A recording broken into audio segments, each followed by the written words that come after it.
Hello everyone, welcome to another session. Now, in today's video, we'll be discussing about the class assignment 1, which is based on the introduction lecture and the decision making lecture that we have learned. So let's move ahead with the with the questions or the task which you have to accomplish in this class assignment.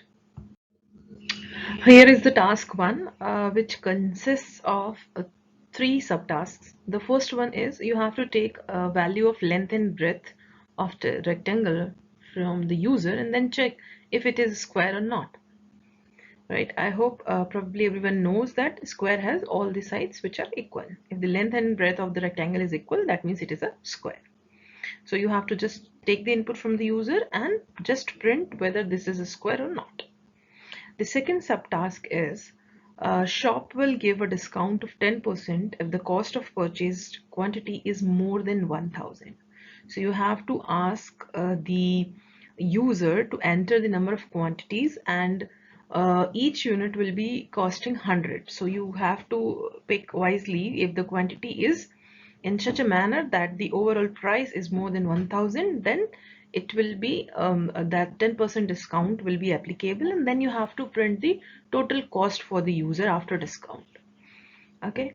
The third subtask is a company decided to give bonus of 5% to the employees of his and her year of service is more than 5 years. Ask users for the salary and the year of services and print the net bonus amount. That means if any person is working more than 5 years, then you have to add 5% bonus to its salary. Okay, that's in the task 1. Let's move ahead towards the task 2.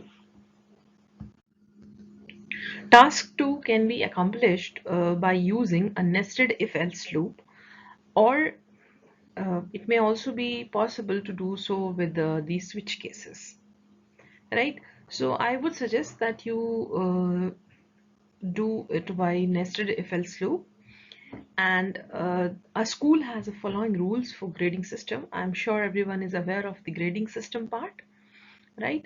And if the marks scored by any students are basically with this system, like below 25 it's F, 25 to 45 it's E, 45 to 50 it's D grade, 50 to 60 it's C grade, 60 to 80 it's B grade, and above 80 it is A grade. So you have to ask the user to enter the marks and print the corresponding grades accordingly. Let's move ahead to the third task. Here is the third task, and probably you must have heard that in your institution as well, that a student will not be allowed to sit in the exam if his or her attendance is less than 75%. Now, whenever we have to calculate the attendance of the student, that means you have to take the input from the user, like how many number of classes held, how many number of classes he has attended, and then you have to print the percentage of the class attendance.